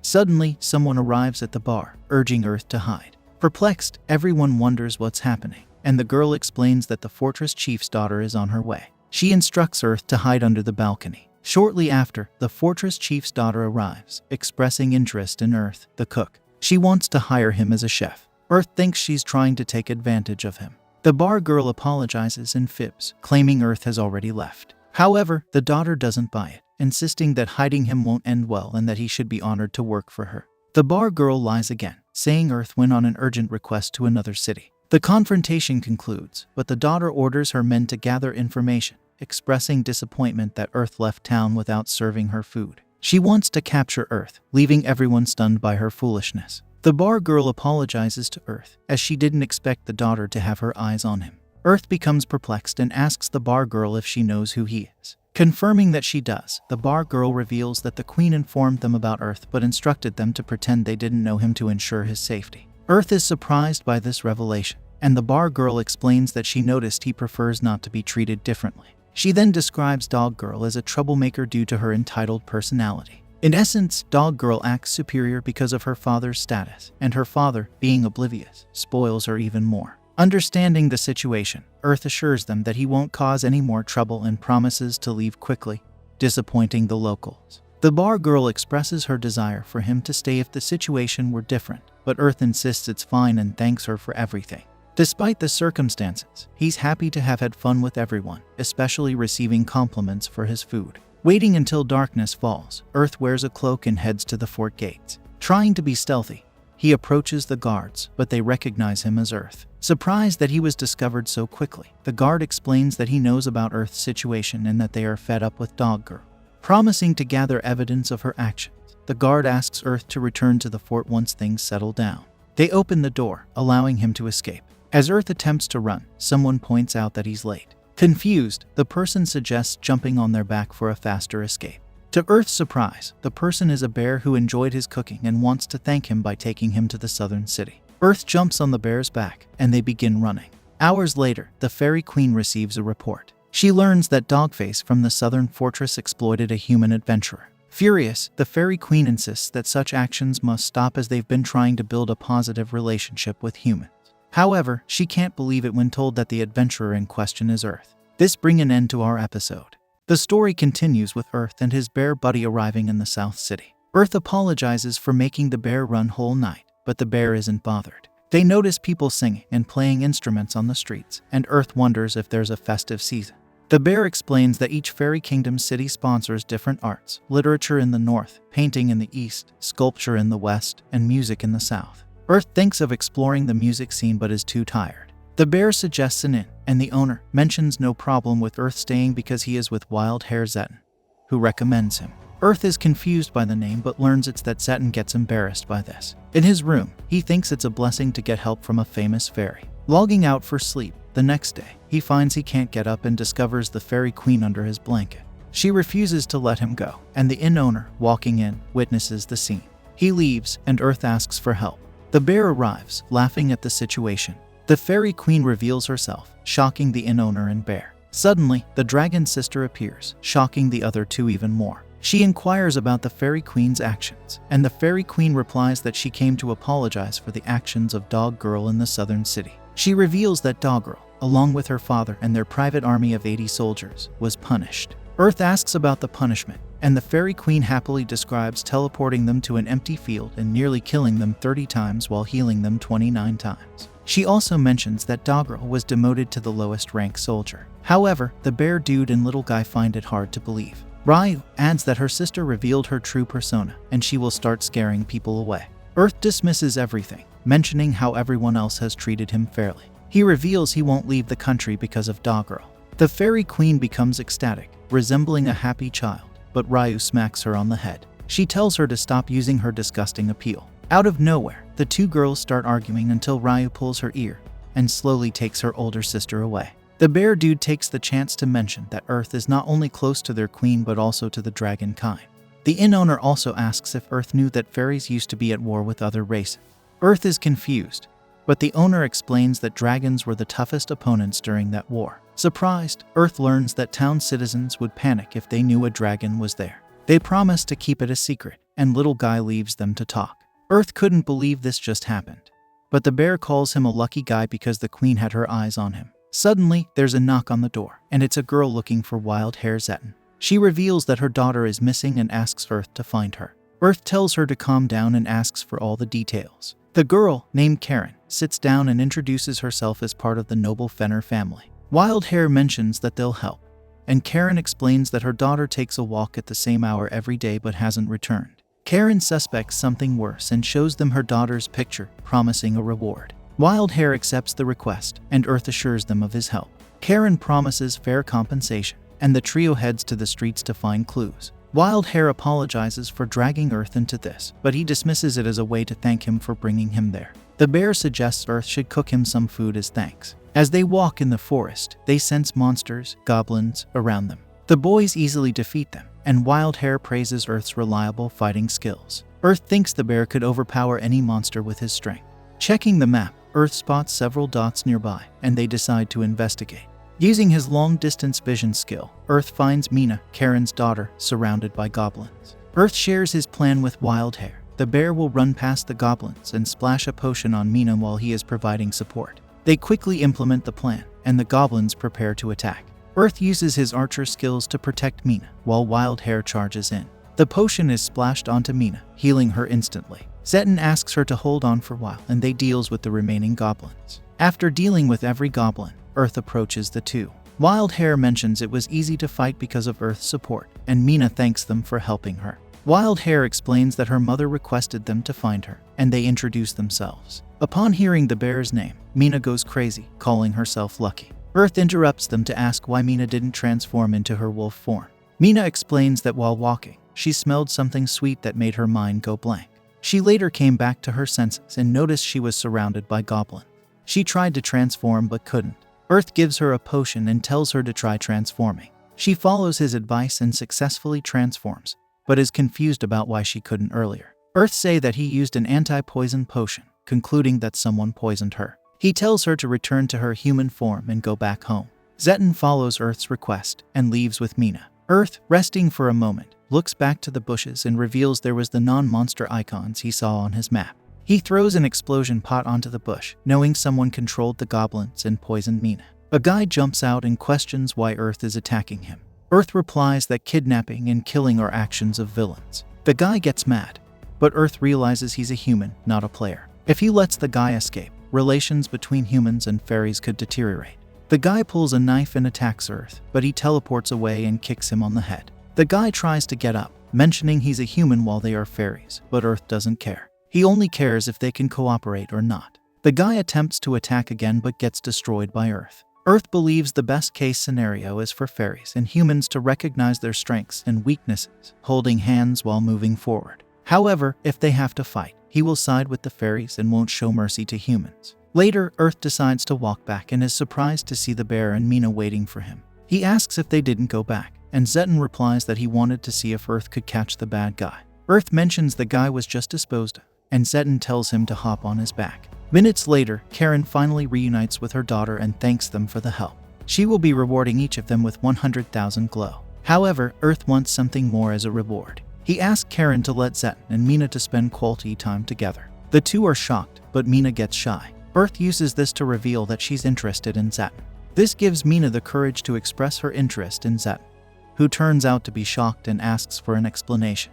Earth mentions Zeton's words that morning, wishing that he could also get a cutie. Mina quickly holds Zeton, making him lose his composure. Earth then takes them out of his room and calls for the fairy queen. She quickly appears, asking if he's going to confess to her just to get another smack on the head. He then explains what happened, and she reveals that they cannot allow a confrontation between humans and fairies to happen. He agrees, and she thanks him for his help. To prevent this, she promises to investigate. Earth mentions he will go to bed, asking her to leave, but she quickly jumps into his bed, mentioning they will be sleeping together. He refuses and yells at her to return. She jumps out of bed, asking him when she will see him next. Earth promises it will be soon, but she refuses to leave until he makes a promise. She reveals that she wants to show him some gratitude, but he asks if she's saying that as the Queen of Fallon. She confirms, mentioning that, after all, he prevented some conflict. He then promises that he will meet her again, but she doesn't have to show him some gratitude. She agrees, but Earth thinks that if she keeps him under surveillance, she will be just like Dogface. The next day, Earth decides to return to his previous main city because he needs more enhanced oils and to repair his bow. Zeton comes out of his room, and Earth decides to ask how things went with Mina. But Zeton's face is all red, and she appears behind him. Earth quickly figures it out, and Zeton shyly mentions he will be living with Mina at the Fenner mansion. They will be heading there soon. Zeton apologizes to Earth for not being able to take him back. Earth dismisses it and thanks him for the fun time together. The two bump fists, and the bear departs with his main girl. The inn owner, however, mentions that it's a long way back. But Earth has a trick up his sleeve. He calls up the Picara, impressing the inn owner. He reveals that not even noble families can ride them. Earth then reveals it was all a joke when suddenly the Picara lands in front of them. They cannot believe their eyes, but Earth takes the ride after flying for a bit. Earth instructs the Picara to drop him near the city to avoid any commotion.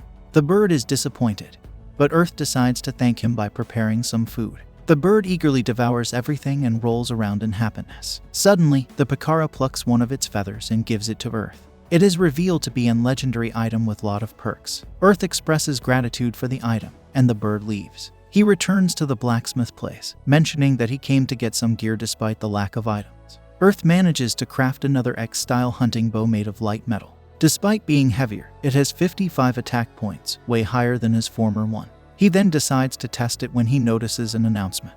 He thinks the challenge of the dead has been fully completed, but suddenly, a holographic girl appears. She mentions that he has released the souls of those who were suffering. She continues to provide more information that the event rewards are limited and will be given to certain individuals. It turns out that to get them, players must participate in a PvP tournament. She asks if he will join, but despite the attractive rewards, Earth presses the no button. Suddenly, he hears some screams and decides to investigate.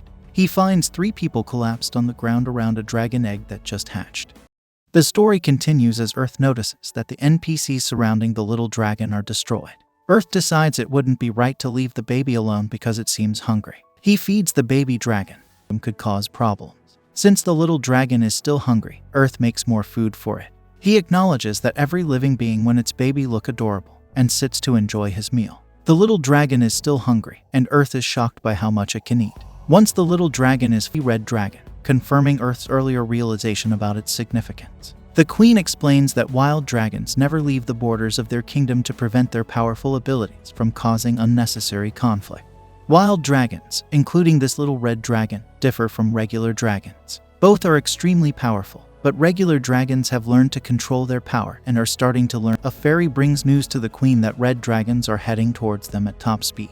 She panics upon seeing the baby dragon. She calls the queen stupid and asks her what she is doing. The two fairies argue for a bit, but Earth is primarily concerned with knowing the direction from which the dragons are coming. Earth goes to meet the gigantic and terrifying dragons. He is stunned by their size, realizing that if even one of them goes on a rampage, it could cause a disaster. The dragon sees Earth and is furious, communicating directly into Earth's brain. But the dragon doesn't trust him. The dragon instructs Earth to bring the baby to them, only then will they believe him. Despite the queen's concern for Earth's safety, he fairy kingdom responsible for what happened and to pretend they never met. The dragons are confused, wondering why Earth would want to pretend they never met. Earth explains that he prefers peace, liking things to be nice and calm, and he hates attracting attention. The red dragons agree to his wish and leave to return to their land. The queen is extremely grateful for Earth's protection of the fairy kingdom and invites him to her castle to thank him properly. However, Earth declines, stating that he has other things to do and would rather go back to a town than a castle. The queen offers to at least arrange a ride into town for him, so she calls on Picasa. Earth, wanting to stay away from any drama, makes the queen promise not to reveal his involvement in the events. Back at East Town in the fairy kingdom, Earth and the cook. The workday finally ends, and Earth gets paid before heading off to bed. The day started with him finding a baby dragon and ended with him becoming a part-timer at a restaurant. Earth considers opening his own restaurant and appreciates the game for offering so many activities. Meanwhile, elsewhere, a group of individuals decides to keep running the game. There's something strange, though, as they show particular interest in two specific people. An old man informs them that the fairy queen, who was emotionless, has learned to laugh thanks to their involvement with one of the players. Similarly, Eb, identified as Ryu, who used to act like a spoiled child, has learned to be angry, also due to interacting with a player. The mysterious guy they talk about turns out to be another player in the game. The group reveals their goal is to continue training their artificial intelligence using the game, attracting attention.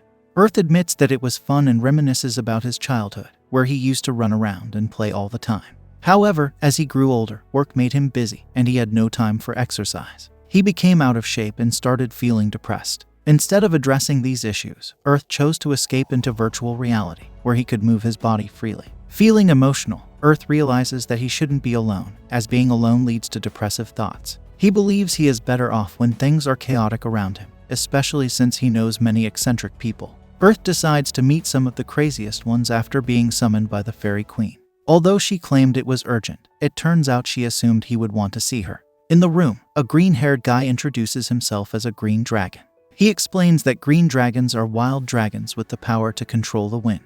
While wild dragons typically avoid other races, green dragons are an exception. Although less powerful than other wild dragons, they are fast. Earth asks the green to know why he's there. Earth explains that all he can remember is saving the little dragon and giving it to its parents. The green dragon reveals that there's a problem with the baby dragon. She stopped eating nearly entirely once she returned to the dragon kingdom. This is concerning because she now eats only about half of what a normal dragon her age should eat. Additionally, Earth is clueless about the changes, mentioning that the baby ate a lot when he found her. The fairy queen points out that Earth's food was too good. When asked what he fed her, Earth explains he gave her steak and soup, but the green dragon doesn't know what those are. Instead of explaining, Earth decides to let the dragon taste the food. The dragon instantly loves it and understands why the baby doesn't want to eat dragon food anymore. Both the queen and the dragon ask for seconds. Earth reminds them that the point was to taste the food, but the Earth is out of ingredients, but the dragon risks getting in trouble if he doesn't solve the problem.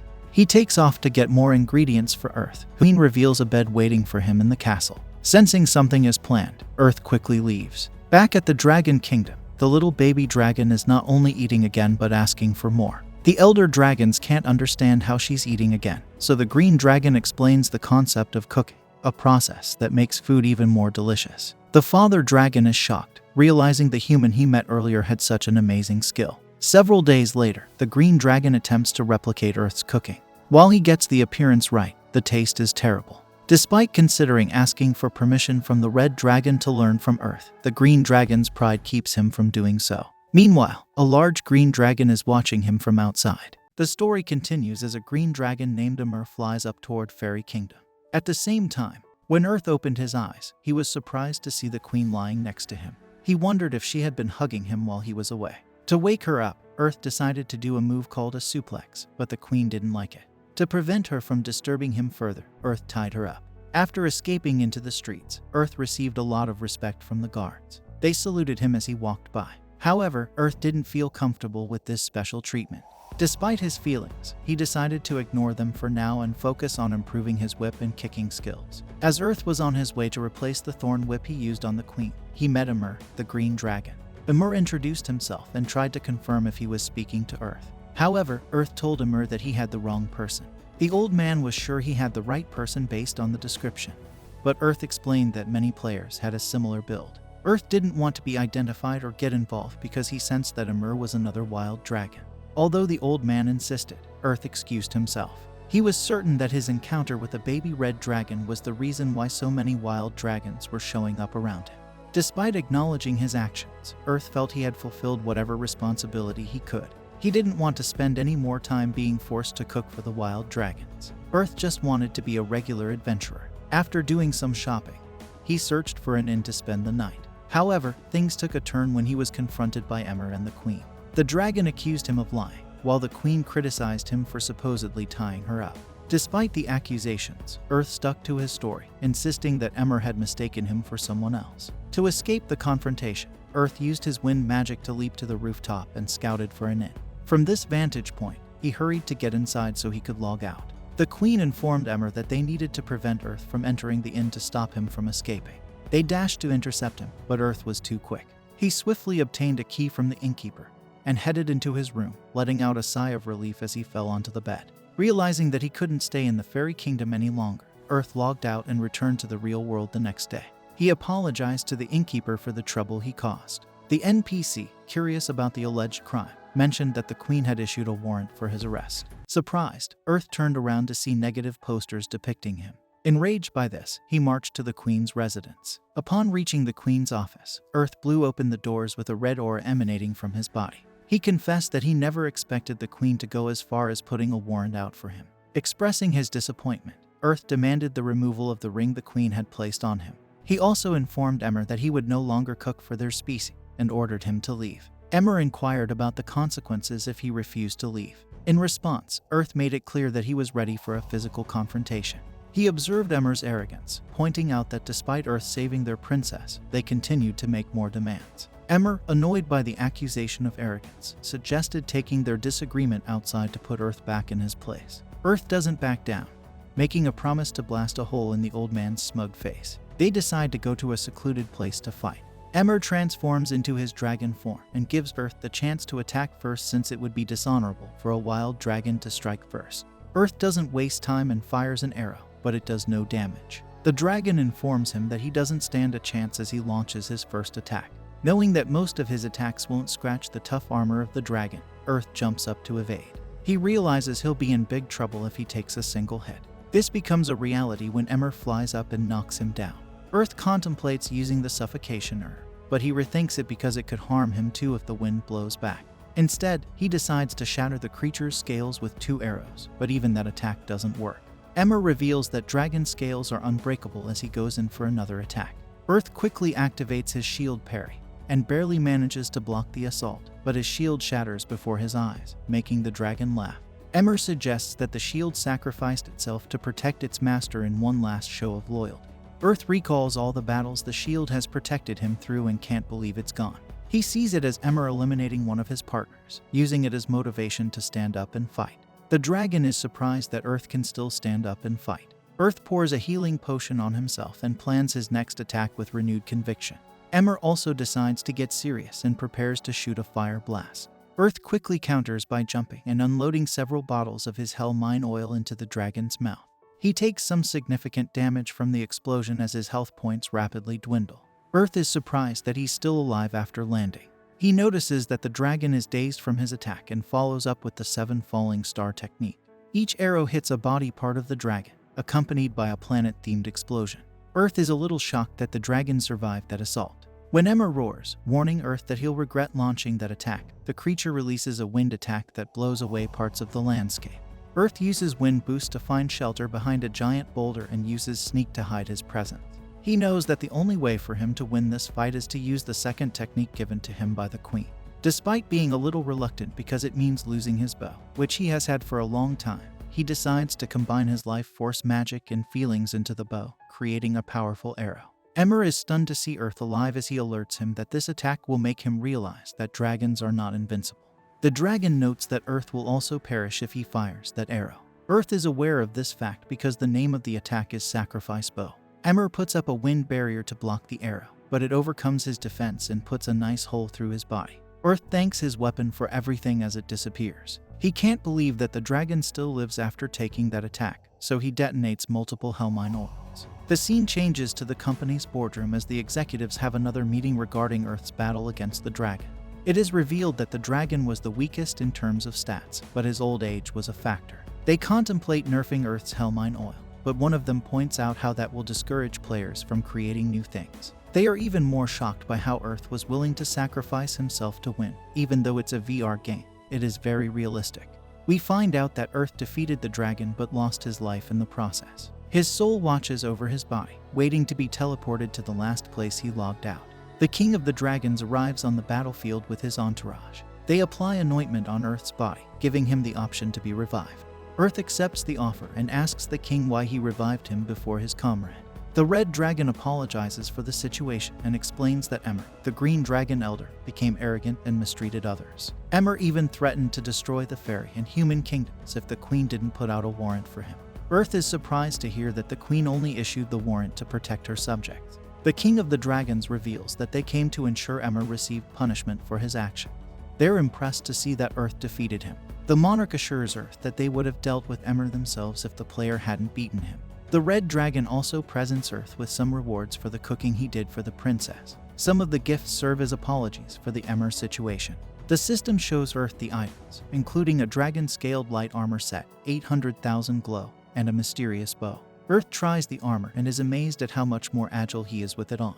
He also examines the bow, but he can't see the stats. The Dragon King reveals that it belonged to a fairy he faced in combat.